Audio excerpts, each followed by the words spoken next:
Hi everyone, thank you for joining us for today's event, Why Work-Life Balance Matters to Everyone. My name's Karen Blanc, I'm the chair of Aberdeen's Access Network. We're a volunteer group whose aim is to achieve gender balance across Aberdeen's energy sector in all roles at all grades.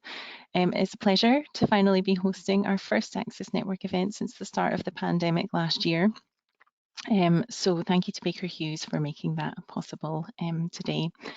It's our intention that this is now the first of a few virtual events that we'll host for the remainder of 2021, and at the end of today I'll leave you with some details of how to hear about our next planned sessions.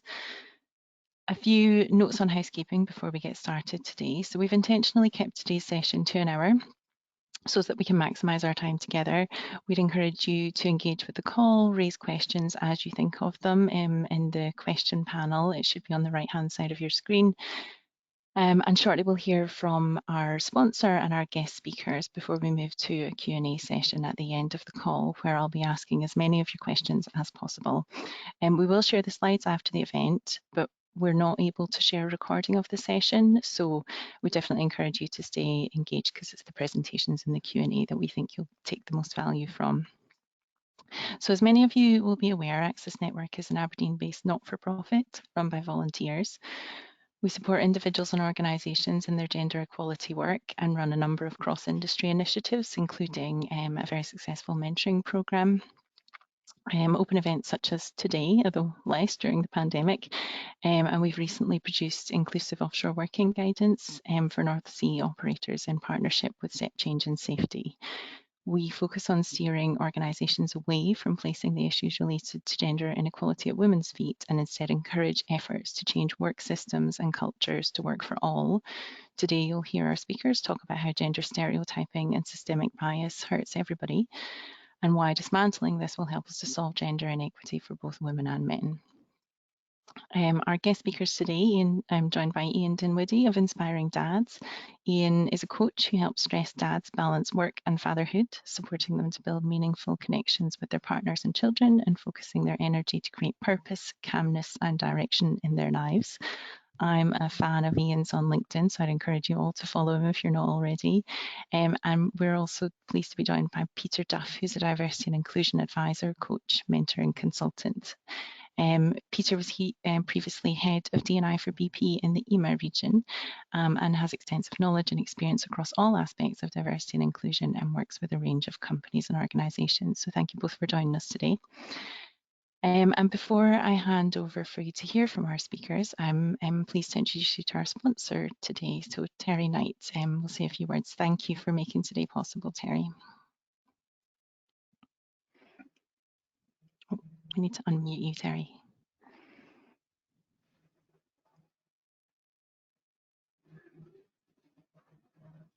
Terry, I think you're on mute. Sorry about that, I left myself on mute, so no, I was going to be. All right, sorry. So first of all, I'm really happy to be here today after my little technical difficulties in sponsoring this event hosted by Baker Hughes and Axis. For those of you that don't know me, I'm Vice President of Nexus Controls based in Colorado in the US. As you can probably tell from my accent or lack of it, I am from the UK. I did spend 12 years in the Middle East. I spent 8 years in Dubai and 4 in Bahrain. Actually, I was in Bahrain during the Arab Spring, so I didn't have any grey hairs before then, so that aged me a little bit. Just a couple of facts to start with. In terms of diversity, in the Women's Network today, we have over 4,000 members, which I think is a great achievement. In the EU, we have over 1,300. In the Women's Network, we have 500 men as well, because it's important that we have a good diversity across our organisation. I'm one of those members. Last week, I listened to an event held from Shelley Nadal on retirement for women, where I actually picked up a few good pointers myself. So it is important. Why do we drive for diversity? I just mentioned I've lived in a few places around the world. I've lived in 3 continents. And one of the things that I've found that is critical as I've lived and worked in those different areas is a different point of view. How you think through a process, how you think through things is really important. So we get that through nationality, we get that through culture differences, and we get it through diversity. So for me, this is a really important aspect of business. I learned very early in my career to have people on my leadership teams who are different from me. So that's something I've always tried to focus on. Now, to the topic of this event, why does work-life balance matter to everyone? Now, I was thinking about this over the weekend, thinking about Ian and, Ian who's founded Inspiring Dads. So I thought I'd just give you a few examples that I've come across, two that I've resolved in my time and then one that I haven't resolved yet. So when I lived in the Middle East, many of you will know that the weekend is different there. It's Friday, Saturday. And two very similar examples. There was a guy from headquarters who only ever seemed to call me on a Friday, which was my weekend. And in the end, I just said to him, listen, Friday is actually my weekend, but I'm free whenever you want on Sunday morning because I'm working there. The second one was a little bit more tricky. I became the sales leader of digital solutions at the time. And my boss was based in Minden, Nevada, which is 12 hours time zones away. He had his start call Friday morning, 8 a.m., which was 8 p.m. for me on a Friday night. So in the end, I just said to him, listen, Billy, I have to be honest with you, this is on a Friday evening for me. So, I'm either going to be in a pub or on a boat, so you're not going to want to hear from me anyway. So in the end, he changed his staff meeting. He was very good about it. But why is that important? The important thing there is I never switched off from work. I always taken a call, and you get those anyway, I know, but always a fixed meeting at the same time. Just meant I couldn't relax, I couldn't unwind, I couldn't do things. And now the last one I haven't fixed yet, I haven't figured out myself yet. And that's, we've all been through this very difficult times with the pandemic. Through this time, and I mean, if I take a step back, I used to travel maybe 250, 300,000 miles a year. I was away from my family over 50% of the time. During COVID, I didn't travel at all like many of us. So we introduced something with our kids. We're all stuck in our homes of going for a walk in the evening. Kids called it forced family fun. But what I found then was I managed to connect with my two girls much better, and I get to learn things from them and see how their day is going from school, even though it's remote learning, versus them just disappearing to their rooms and playing on their iPads and playing on their phones and so forth. So that's the one I haven't figured out quite yet, because I know it'll go back to normal when we work, and I've got to really think that through and ensure that I really do spend much more time with my family, so they can get the, so I can interact with them and get really what's good between us. So with that, I think I've spoken enough. So let me hand over to Ian Dinwiddy. Karen introduced me a little bit, but Ian's worked hard on stress dads, balance of work and fatherhood. He's on LinkedIn. He's done a bunch of podcasts. So Ian, the floor is yours.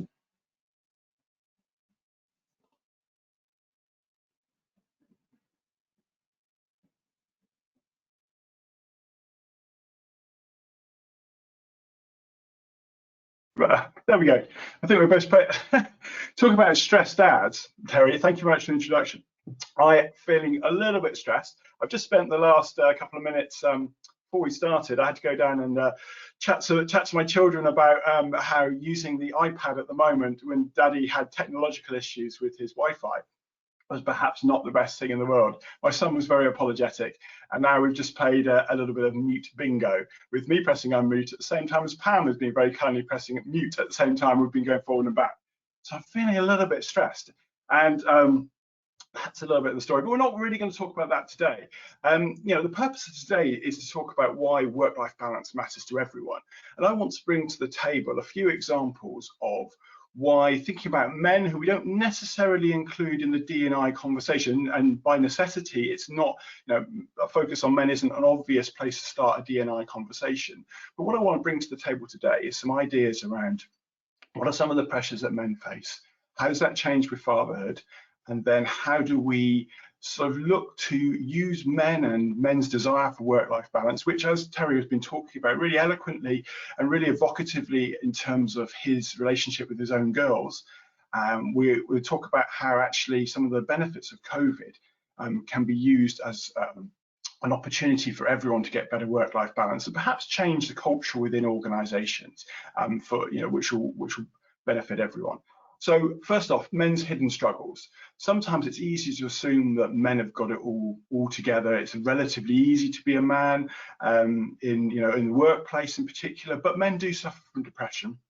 They suffer to a certain degree about the expectation of what being a great man is. generational shift between, so in my father's generation, there was very much a sense that once you provided for your family, there wasn't a lot else expected of you. However, some of that is still, and some of that nature is, that's still there. And so men have a fear around being seen as anything other than fully committed to the workplace. And in a changing world where men are much more aware of themes like Me Too, then it can be difficult to understand and difficult to be clear in your own mind about what your path looks like, how to interact with the wider world. The things that we took for granted, and the things like I said, my father's generation took for granted, have changed. It was brought home to me really powerfully with a dad I was working with over the summer, and he had a 3-month-old daughter, and he hadn't yet been out on his own with his daughter. And part of that was because he was concerned about how he would be perceived as a man in a female-dominated environment. Young babies with their mums, and he was a man, and was he really, was he allowed to be here? How would people see him? He was actually concerned about being seen as a predator, which surprised me, and it was a little bit sad. So men do have these hidden struggles, and we know that sometimes that manifests itself in suicide. The biggest killer of men under the age of 45. However, when we start to talk about fatherhood, then things change for men. So the impact of fatherhood can really magnify some of the challenges that are perhaps already there. So 80% of men will become a dad during their life, and it fires us with a higher purpose. I vividly remember holding our daughter Freya in my arms at 2:30 in the morning. My wife had a C-section, and I was holding her and looking into her eyes and kind of making these kind of secret promises to her, these little eyes that boring into you. And that sense of higher purpose comes with a sense of, how can I be a breadwinner, which is, in a lot of dual income couples, and then it is still likely that men are going to be the breadwinner. It's not in the case of my family. I met a lawyer, and the rest, they say, is history. But they also want to be a carer. They want to be there. They want to be involved. So they're facing this tension between being pulled in different directions. You've got, on one side, you've got your work. You've got this sense of being a perfect partner, being a family man, but also how do you carve out time for you? And it's pressures that men and women equally face. We might not think that men necessarily have that desire around the caring side of things. It's easy to think that perhaps they don't have that pressure, don't have that desire. And actually, men get relatively limited leave to bond with their children, to support their partner. We're CIPD just recently, in the last week or so, released a report that showed uptake to paternity leave in this country, in the UK. So I appreciate there's people from all over the world on this call. But uptake of paternity leave is lowest for 10 years. And if you're self-employed, you don't get any leave. And so for a lot of families, what they're finding is that they couldn't afford for men to take statutory paternity leave because it's paid at a statutory rate, and it's £150 a week for those 2 weeks, and that may not be possible to do. And that can really breed sort of anxiety and stress about how your partner's getting on, the stress around feeding, sleeping.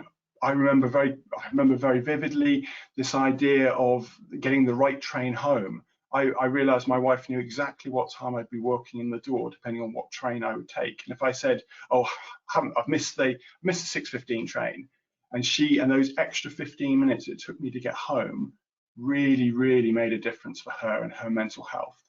NCT talks about the number of men who face postnatal depression. 1 in 10 men will experience the signs of depression during their partner's pregnancy. And the rate in men more generally is twice the rate, new dads is twice the rate of the general population for men. And we already know we have a little bit of a challenge there. Discrimination, it's a double-edged sword, this one, becoming a dad. On the one hand, the TUC found that men had a fatherhood benefit, a fatherhood upside to becoming a dad. Men with children tend to earn more, they found, than men without. However, men who seek to work in a different way, seek to work more flexibly in ways that perhaps are associated with women, do find that they face discrimination.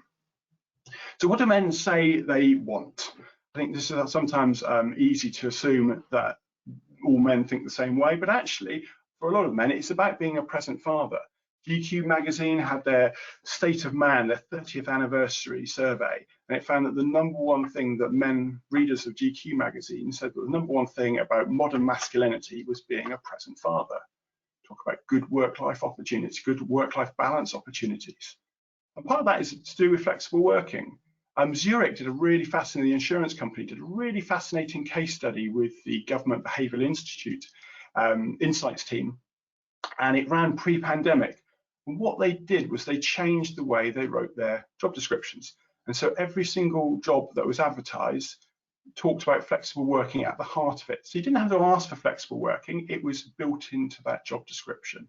And what they found, and the BBC reported on this, was that men were equally as likely to apply to jobs that were advertised as flexible because they no longer had to go outside of the norm and perhaps ask for something that men traditionally haven't been supported or haven't felt like they could ask for, and perhaps in days gone by perhaps didn't need to ask for, didn't want to ask for.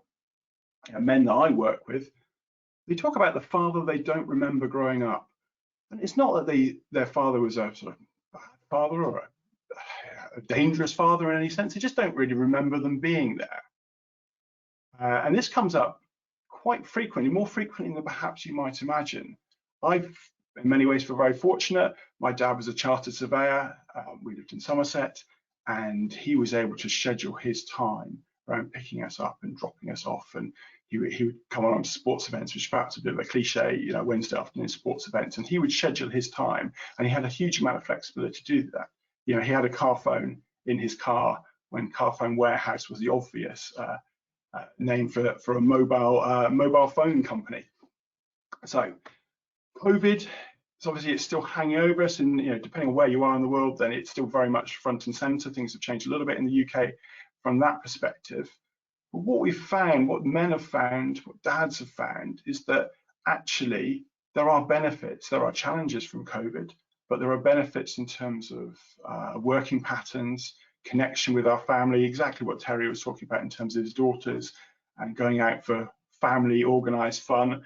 I think we did much the same sort of thing. That Sunday or Saturday we'd go out for a walk somewhere new. We found an amazing website local to us and said, right, we'll go on a different walk each time. And so men have talked, a lot of surveys, companies like or business like charities such as the Father to Institute have surveyed men and found that they've been much more engaged with the day-to-day, the minutiae of their children's lives. They've been much more equal at home. Both men and women have reported the same kind of effect, certainly for office-based staff. And obviously, if you're working on the front line, it hasn't been as obvious. These benefits haven't been as obvious. But men have talked about being more connected, having better relationships at home, learning about some of the challenges around possibly the childcare elements that they haven't previously seen. But that hasn't put them off. Men want more of this. Surveys consistently say that some of those benefits of being more connected with your children, if you have children, and more connected at the home, in the home, and doing things differently in a way that possibly 18 months ago would have seemed a pipe dream in terms of flexible working or choosing to some degree about when and where you work. Then those benefits that we've seen are benefits that men want to hang on to. So why does any of this matter? Why does men's work-life balance matter to everyone? Because, like I said before, from a D&I perspective, it's not an obvious starting point. So first off, in terms of men themselves and for their families and their relationships, and we're seeing improved well-being. I think that's a really important aspect. Improved well-being leads to improved performance. Definitely Lockdown Fathers report from the Fatherhood Institute is a really, really good read on this in terms of what men report in terms of improved well-being, improved mental health side of things from improved work-life balance.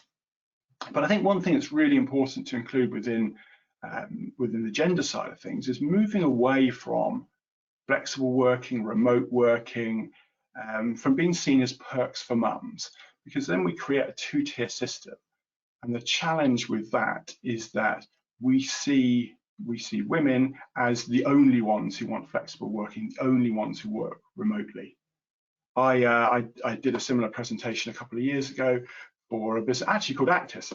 Funnily enough, it's a fund management business in London, and the lady who organised it, she was a lady in her late 20s, early 30s, I guess, and she'd been working with my wife, and she told me, she said, well, the first time I started working with Lisa, I didn't think she had children because I didn't think a mum could do this job. And she reflected on this and how damaging that was for her own prospects and for the prospects of women everywhere. We assume that certain types of jobs, certain types of working patterns are only associated with certain genders. And that can be really, really difficult to move for progression for everyone within that environment. Certainly for women and also for men who need and want that flexibility as well. If it's seen as not for men, then that becomes a real problem. You get improved equality at home and at work. There's a concept of the second shift, where traditionally women put a shift in at work, and when they come home they put a second shift in, organising the family, organising childcare, food, cooking, cleaning, that sort of thing. Anything that helps support improved equality at home by supporting men's desires to be more involved and taking away some of that fear of not being seen as committed in the workplace will improve equality at home. And then certainly in heterosexual relationships, then that can have a knock-on effect, freeing up time, headspace for women to perform and be able to devote more of their time to thinking about work, and men perhaps taking a little bit of a step back, but also gaining some of those benefits that we already talked about. Talent retention and recruitment. This was an issue that was flagged up by the LinkedIn Global Talent Report pre-pandemic, that it was felt that flexible working would be the #1 point of difference in recruitment in the future. And I think that has only been magnified by COVID. And then the last point on this one about men's work-life balance, it's about relationships as well. So I went to a party a couple of years ago, and I was talking to the wife of a friend of mine. I knew he worked long hours, I knew he worked very hard, and I knew that was important to him. But his wife told the opposite side of the story, and she talked about sitting at home waiting for him to come home, kids are in bed, and she felt he wasn't trying hard enough to get home. 2 days later, on LinkedIn, it was his 2-year anniversary in that particular role. The first comment was from his wife, and she typed, "Congrats, let's catch up." So if anything, it demonstrates the importance of relationships, of getting work-life balance right. And I think that does. So what can we do? We know that this matters. We can see that this matters for everyone. So what kind of things can we do within the workplace, at home, whereby we can make a difference? So men modeling positive work-life balance. This is really important. Men overwhelmingly take their cues in the workplace from senior men, and what is seen as acceptable in terms of work patterns. And how do you get ahead? Actually, the men look up the chain and they look at who do I want to be, what role do I want to do, how are those men behaving? Is flexible working a perk of going on the golf course? Is it a perk of seniority, or is it actually something that's built in across the board? And so really conscious, certainly for senior men, modeling, leaving loudly, talking about what you're doing is really, really important. It's a fantastic story from that Melinda Gates talked about when Bill Gates and they had their oldest daughter, and Bill started taking his daughter to nursery, and it was in a different direction from the Microsoft office. And the knock-on effect was that lots more men started taking their children to nursery because they'd seen Bill doing that. And so that was a really, really important part of modeling and showing that this was normal behavior. Work-life balance was and seeking out work-life balance and seeking out engagement with your family and with your children was important. So don't assume that men don't have caring responsibilities. The pandemic has changed everyone's expectations. So I think on an individual level within businesses, it's easy to assume as we move back towards more office-based working, that actually the status quo will return. A lot of men have developed caring responsibilities, whether it was with elderly relatives or with younger children, that we need to be mindful of and need to ask a question, I think. I think it's really important to support new dads with coaching and mentoring. Certainly the first time around when you become a father, probably the single most difficult transition you can face. Flexible working for everyone from day one is really important. It takes away that optionality of actually, if you're a man, should I ask, can I ask? If a job is advertised as flexible from the start, then, you know, as the Zurich example found, that men were much more likely to apply than they would do if they were if jobs were seen as optional, if we were applying the sort of 20-week flexible working, which is a statutory. And ultimately equalising financial support for new parents. That challenge around men taking even 2 weeks of statutory leave is a difficulty. If it's seen as actually men can't afford to take leave, if we can get the financial support right, then it makes relationships and it makes it much easier for families to make the right decision for them. So that's a whistle-stop tour through reasons why thinking about men's work-life balance, which is not an obvious place to start for D&I, is an important thing to consider. And so I'd now like to hand over to Peter. So Peter is a D&I consultant. He is much more experienced in this field in particular than I am. I talk about dads mostly. But Peter, amongst many roles he has undertaken, Peter has also been head of D&I for BP in EMA. And Peter, welcome. Ian, thank you very much. And just to qualify, EMA is Europe, Middle East and Africa. So I'd spent a lot of my time in BP working around the issues around D&I generally in the European region. I just want to thank you, Ian, for your list. As you went down your kind of list of the kind of characteristics of men and the, particularly fathers, I was just ticking the list of all those ones that applied to me equally. The additional one I had was when we had small children, we had a small white cat called Gilbert. It was very much part of the family, but I turned out to be very allergic to cats. So slightly tongue-in-cheek, I'd had all the patch tests and been told, you can't really have a cat. So I said to my daughters, aged 3 and 5, well, either Gilbert the cat has to go or I have to go. And my 5-year-old daughter immediately came back and said, well, Daddy, you're really only here at weekends.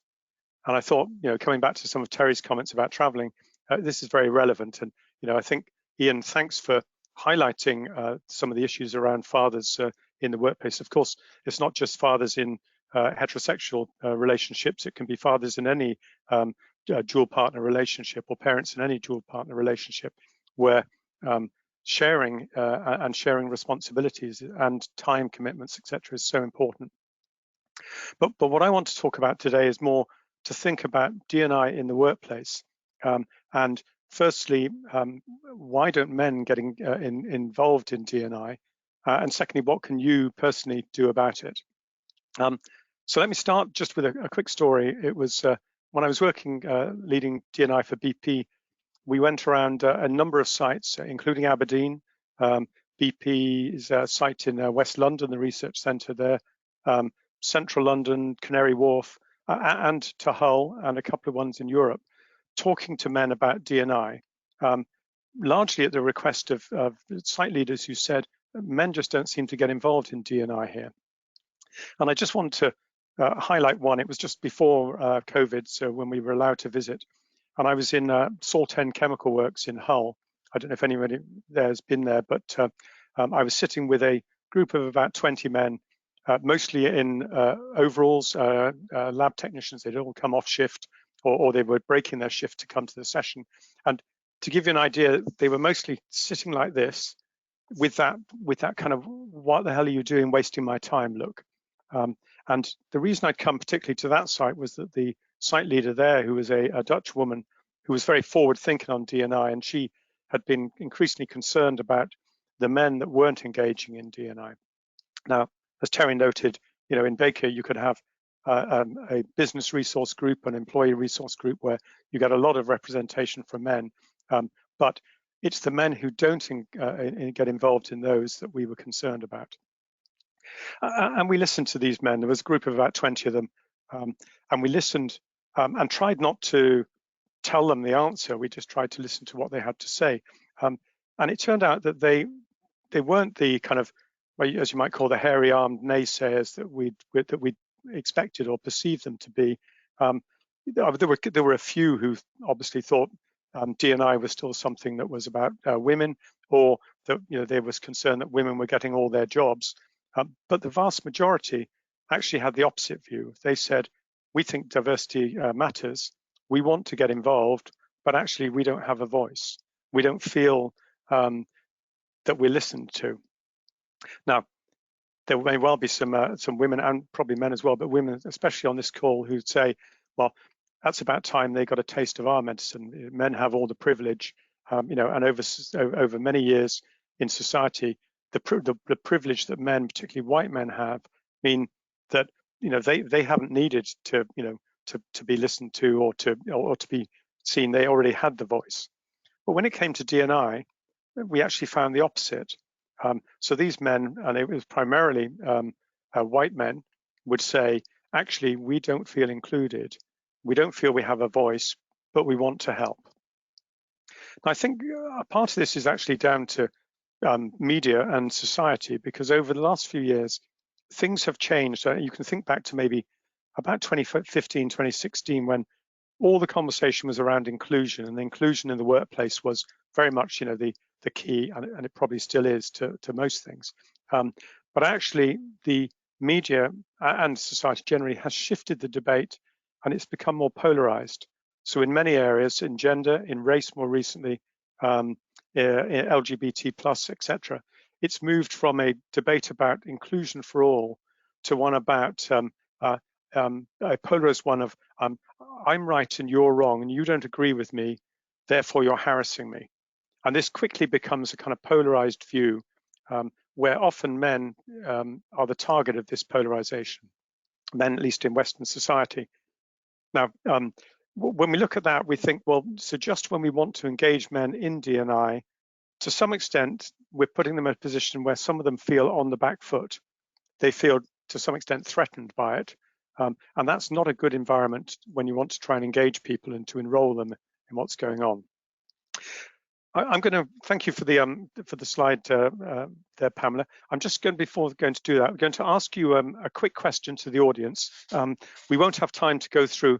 You can leave the slide up, actually. That's fine, but we won't go through all the answers. But what I want to ask you is to say, so why do most D&I initiatives fail?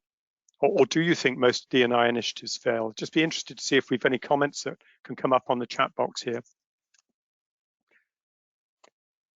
And because of we're short of time, as we say, Karen was saying, we're committing to just stick to an hour. I'm not going to wait for responses here, but please add them into the chat so others can see. There are three main reasons why D&I initiatives fail. The first is a lack of leadership, where leaders might sound committed, but as we know, often you'll get a high-level commitment, but there seems to be no follow-through afterwards. Secondly, that people and the culture largely ignores it. They don't buy into the change. They don't buy into whatever the initiative is. And thirdly, that as we often find, it's other than the big talk and the promises, nothing really happens. Now, a lot of those initiatives tend to be focused on, for instance, high potential women or minority groups. But the issue is not the minority group that's involved. It's actually how do you engage the wider workforce, the men and women in the workforce that actually need to adopt the behaviors to make this change stick. So one of the reasons that an inclusion agenda is so important, and particularly to engage men in it, is that without it and without the majority being involved, then D&I initiatives will often fail. This is borne out by the research from McKinsey, Boston Consulting, a number of other organizations. So inclusion initiatives, and Ian touched on this already, have far more potential to succeed if they're initiatives that benefit everyone. So whether it's flexible working for everyone, whether it's transparent recruitment and promotion processes, widely sharing your data so that people can understand where they are, shared parental leave, caring responsibilities, etc. And it's about valuing difference, and I'll come back to this a little bit later, but it's about valuing difference and not trying to pigeonhole people into into one particular group.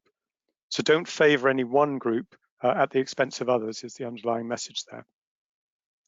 So on the slide here, these were the key steps that we found worked well in BP for how to engage men and actually other minorities in D&I.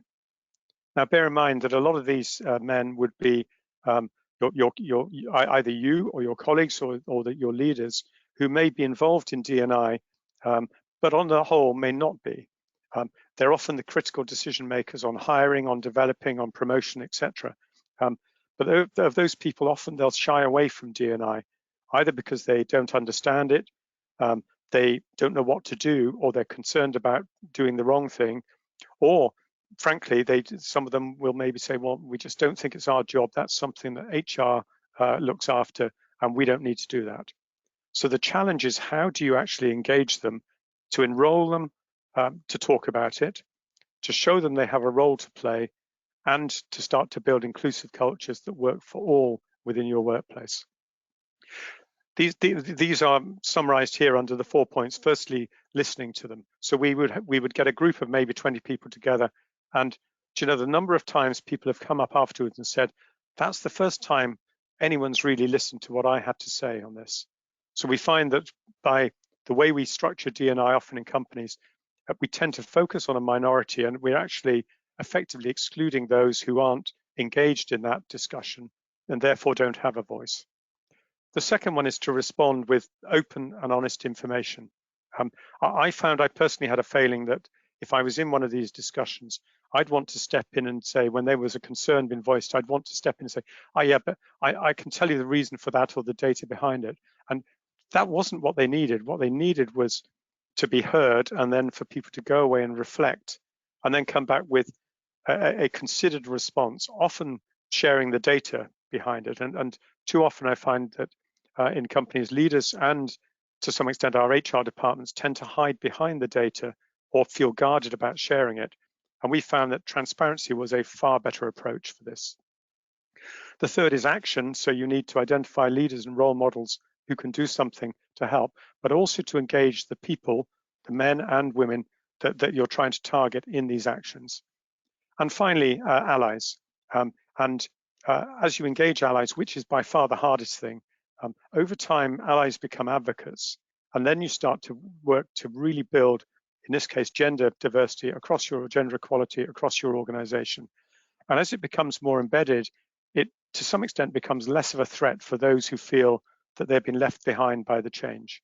And as we know, if people don't get engaged on a change, they do have that tendency to feel left behind. On the next slide, I'm just going to show you very briefly a checklist that we developed. There's a lot on this, so I'm not going to go through it, but we're going to share the slides afterwards. But this was a step process that within any organization you can use to try and engage men or other minority groups in diversity and inclusion, or majority groups in diversity and inclusion. If anyone would like to talk about it more, please contact me afterwards, either through Access or directly through LinkedIn. I say we won't have time today to go through it, but we found it very interesting and illuminating, and the ability to engage people who weren't involved in D&I really did some quite radical things to grow the D&I networks, the business resource groups, etc. I'm looking at our time, and I know I only have a couple of minutes left, but I just want to think about what you can do personally to support inclusion. If you could step forward, we'll have just one summary slide that will help you with this. The first one is to ask yourself, am I inclusive? You know, and that's very easy to say, but honestly, it's not. We tend to take our attitudes and biases for granted. We don't, and we tend to look at ourselves in a kind of good light, so we don't necessarily see our own failings or where we might not be as inclusive, whereas we're quicker to spot it in others. Secondly, is my team inclusive? And you know, this is about asking them, accepting that everyone has biases. You know, do you know what your biases are? Do we, as a team, are we inclusive of everyone? Do we consider everyone in our team meetings, in our conversations?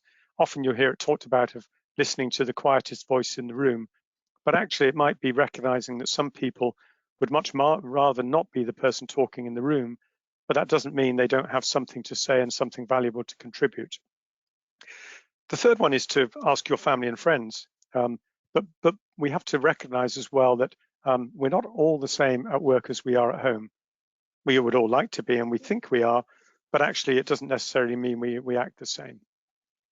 I'm going to I'll try a very quick thought experiment here with you, just briefly. This comes from Stephen Frost, who was the head of D&I for the Olympics back in 2012 in the UK, but has been a well-known writer and speaker on D&I. And I know Steve well, and I've spoken and been at a number of his events. And he talks about considering your in-group. So for each of you here, just do this mentally for yourself. Count your 3 closest friends. Think about 3 colleagues to add to that, a partner or partners if you have them, and 2 neighbors. So that gives you probably about 8 or 9 people. And then think about how different are they from you, really on any measure. It might be some variety on gender, there may be some variety on race or sexual orientation. But what we often find is across social background, education, types of people, we tend to find, research shows, we tend to surround ourselves with people that are very like ourselves. Our kind of in-group tends to be one we're familiar and comfortable with. It's worth thinking about when you're recruiting people. Are you valuing difference, or are you finding that actually people's biases tends to make you hire people who are like yourself, or you perceive to be like yourself? This is very much an issue for hiring managers to think about their unconscious and sometimes conscious bias in this. So get to know the people you work with. It's not just the people who you work closely with, but the wider group you work with. I worked for many years at MIT over in Boston, and I'd stay in a hotel where I got to know the doorman of the hotel, who was an Ethiopian. And as I got to know him, I found out he had 5 kids at university in the UK and the US. He held down 3 jobs and was a very educated man. But I only found this out by talking to him and getting to know him. And finally, allies. And allies really are about people that can support the initiatives and support and help. But actually being an ally is more than just doing that. If you're an ally, you have to be prepared to act. So you think of allyship and being an advocate as something that you do have to actually be doing something, not just saying you're going to do something. So value difference. Seek out and value difference in the people you meet, in the way you work with them, and the things you do. Look at your own behavior, think about that, and finally, respect everyone. My old boss used to say to me, treat people the way you want them to treat you. But actually, I think you can go further and say, treat people the way they would want to be treated. So, thinking about your organization, is it inclusive? Are you inclusive? If not, why not? And if not now, when? So finally, thank you to Axis for the chance to talk. Their vision, Axis's vision, is to achieve a fair and equal gender balanced sector.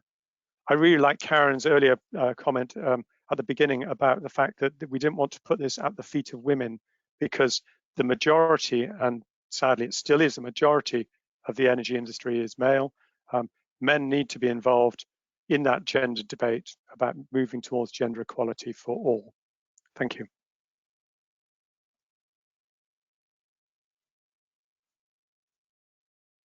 Great, thank you so much, Ian and Peter, for speaking there. There's so much to think about and so much for us all to take away. So like I said, we'll be sharing the slides afterwards, and we'll think about, we're seeing some themes coming through in the questions that I think we can continue the conversation on after today. So thank you for everyone who's contributed. I've got plenty of questions to choose from. We've got about 15 minutes, so hopefully I'm just going to work through them in the order that I've got them, and we'll see what we've got time for. So first question then. So yeah, this is very as in now. So now that many companies are returning to the workplace, do you have any guidance for employers to encourage, particularly anyone who previously didn't, to continue the adoption of flexible working? Not directed at anyone in particular, so if anyone would like to answer first. Go for it, Ian. Thank you. Yeah, I think it's a case of the human element of things is actually to have the conversations with people and understand what people need and how does that match with what the minimum requirements are for the business in terms of when do we need to be in office, what do we actually need to do, and so be really clear about the minimums from a business perspective. But then to talk to people individually, men may find it hard to say, actually, I can't do what I used to do, or I don't want to do what I used to do. They may feel uncomfortable sharing that. So I think individual conversations with individuals, regardless of who they are, I think is a really powerful and useful place to start. Yeah, thanks, Ian. Karen, Terry, if I could just add. Yeah, go for it. Thank you. Sorry. Yeah, if I could just add to that, a great point, Ian. I think the second one is about setting examples, and I think this very much applies to leaders. That leaders have to set the example. You know, if your leader doesn't work flexibly, it makes it doubly hard for you to. Even if you want to, you may feel I can't. So, for example, if Terry, coming back to Terry's great example about going for a walk with his daughters, if Terry leaves the office every Thursday and says, guys, I've got guys and girls, I'm leaving now because I go for a walk with my daughters on a Thursday night, then that will set the example where others say, well, actually, I don't have to always be there. I can work flexibly. Yeah. I just like to add one more thing, Karen. I know we're sticking on one question here, but in Baker Hughes, for example, we are a global company. And, I'll go back to an example from when I was in the Middle East. I've got so many stories from the Middle East. My headquarters was literally 12 hours time zones away. So the overlap between us was very, very small, if you like. So it made it very, very difficult. So one thing I knew I'd have to work in the evening, but I'd deliberately block a period of time so I could go home, have dinner with my girls when they were very young, and put them to bed. And then I'd get back on and speak to the folks back in the US who I needed to converse with during that time. So, make a statement. I made a statement, hey, I'm not doing anything during this time. This is my time where I go home, have dinner with my family, and put my kids to bed, and then I'll talk to you again later, sort of thing. So sometimes you just have to make that statement to exactly what Peter said, make it clear to folks about when you're going to be available, or more importantly, when you're not and why. Yeah, the power of positive role modeling. Right, thank you all for answering. Okay, next question I have is, as a man, what do you advise as the first steps I can take to get involved with D&I at my workplace? So Peter, I'll come to you on that, and I think you've already started answering this question in your presentation. But first step somebody could take away today. Okay, keeping it very simple, I think the first step is take an interest, and be visible about that. So if you haven't been involved, just talk to the people who are. Start to show up at some of the events. Talk to your peers and find out what others are doing. I think if you're a leader or somebody with some kind of influence in the organization, it will also send an extremely powerful signal if you start taking an interest and start doing something. And the only caveat is you need to be authentic. So don't just do this once and then not take an interest again.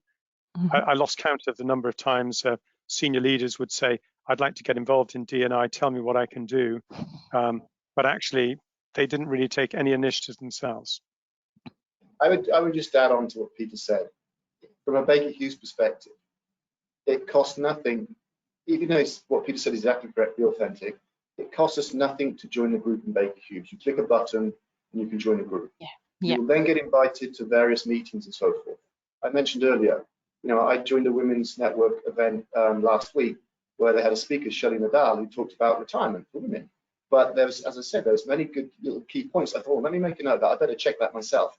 So, you're going to pick up stuff. So I think that's the important thing as well, is there has to be something from the leaders, there has to be meaning to them, and then you'll get value yourself. So click a button, listen to a couple. If it's not your thing, fine. But I can assure you, you will find from these events nuggets that you'll take away and think about yourself. Yeah, great. Thank you both. Right, my next question, Ian, I'm going to come to you first on this one. So what are the panel's thoughts on flexibility and work-life balance for all, policies and opportunities seem to be family-centric in the main, do you think we're at risk of discriminating against and leaving others behind? I think it's a really good point. It's changing over time. I think it started from flexibility being associated with young children in particular, but I think if anything, the pandemic has shown that flexibility can be of a benefit to anyone from any sort of background and any kind of desire. And it's also opened the door to understanding that actually for a lot of jobs, certainly where they're office-based, computer-based jobs, that it can be done sort of anywhere. Now, it's not going to be for everyone. If I think back to when I was in my early 20s, the last thing I would have wanted to be doing is working from home, shared with 2 or 3 other young men who I was also working from home, crammed around a dining room table. I don't think we would have got a lot done for starters. So I think it's very much about sort of understanding the individual desires. And talking to people, because there will be, it's no more some of the desires. I guess it's more pressing if you've got young children. You need flexibility that's built in. However, why not have flexibility that's built in around your yoga class at 4 o'clock on a Friday afternoon? Why not? It's all about the performance and well-being. If that is how you improve the well-being of that individual and how you can make them feeling, like we were saying before, included in the conversation, listening to people and saying, actually, flexible working, flex for all is a hashtag flex for all is something that trends regularly on LinkedIn, and for good reason, because I think if you can see beyond parenting in particular, then I think that it helps to build an environment where everyone feels part of that. Yeah, thanks, Ian. And to share from my own organisation, I know that we've got plenty of people who work flexibly to pursue all sorts of things outside of work. I know we try and encourage them, like we've already spoken about, to share their stories to help encourage others. Okay, I'll come to the next question then. So, and apologies, I'm definitely reading as I read the questions to make sure we catch everything. So any tips on how paternity leave for men is not seen as a holiday compared to how it's perceived for new mothers? Anyone want to volunteer to answer that one first? Ian, you're smiling. Go on. I'm laughing because men talk about how paternity leave is perceived. And then they do it, and they don't feel like that anymore, right? And it just rings true in terms of the banter. And I think that's what we're talking about, is casual language that maybe is just a throwaway remark can be quite damaging for that individual and for other people who seek to take leave. One thing that was really interesting, and I'm going to try and remember the right source because I haven't prepared for this particular theme. It was also Government Behavioural Insights team, and they looked with Santander and another large bank. It was a couple of months ago. It's something that I'll try and share. We can share separately. And what they did was they looked at what men's attitudes were towards flexible working and extended leave. I think it was both they looked at. And and what their own personal and what men's attitudes, what they thought other men thought. And what they found, that was a big disconnect. Actually, other men generally were much more supportive of extended leave and flexible working than individual men thought they would be. And by sharing that and by nudging people, because that's the other name for the Government Behavioural Insights team, is the nudge unit, it used to be called, affectionately, I believe, was that if you shared that fact that men supported paternity leave and they supported flexible working, it nudged other men into a behaviour that said, actually, this is okay. I think this is one of the things that's really key to understand in terms of using men as a catalyst for change within the workplace, and certainly around working patterns, is that men fear being seen as the ones who aren't committed and are doing something different. And actually, men are much more supportive of each other than men believe themselves to be. Yeah, thanks, Ian. Terry, I'm going to come to you with the next question. So we've got a question that asks, how do you recommend starting a D&I discussion in a country or region that doesn't appear to be culturally open to the conversation? That's a great question, and I was looking at the figures before. I don't remember it off the top of my head now, but we have got representation in so many countries that it's unbelievable. Now, one of my small, very small claims to fame is that I was part of a team that hired the first female. And I come from the GE side of the business, for those of you that come from the Baker Hughes side. And I was part of a small team in GE that hired the first female in Saudi Arabia. So you can imagine what a taboo topic that was at the time, and the hurdles and barriers that we had to go through to be able to even have a female in the workplace. There weren't any female bathrooms. So it's really about starting small and figuring out how you can do that. It's not going to be easy in some countries. In some areas, you're just not going to get there. But you've got to start small. And what I would say, when we first kicked that off, when we first started the Women's Network in the Middle East, I would say the topics weren't meaningful. You know, it was first of all, it was about bringing them together. So you had to start somewhere. But then when you're trying to encourage others to join, say, the Females Network that we sort of kicked off in the Middle East at the time, you know, as I was going in there as a sponsor of it, then you didn't really get the interaction that you wanted. You weren't getting career advice and so forth. It was more, I'm going to say this, but I don't quite mean it like this, but I'm going to say it anyway. It's more about complaining than anything else, right? So when they got to working on meaningful things, then I saw a lot more other people want to be involved. And that included the females. I'm not just talking about males getting involved. So it's that meaning in some of these events as well. As I mentioned, just to repeat myself for the third time, I think, I'm part of the Female Network. I joined it last week, listened to a very good speech by a lady that I learned some stuff from. So when you can get to the stage when others start to learn, it really, really helps, and it drives people to get involved. You know, we have a great situation here in Longmont where I couldn't attend last week, unfortunately, because I was laid up after some knee surgery, but we had a great event between the Veterans Network and the Women's Network coming together, and they went down the pub. So I'd love to attend it, right, being a Brit.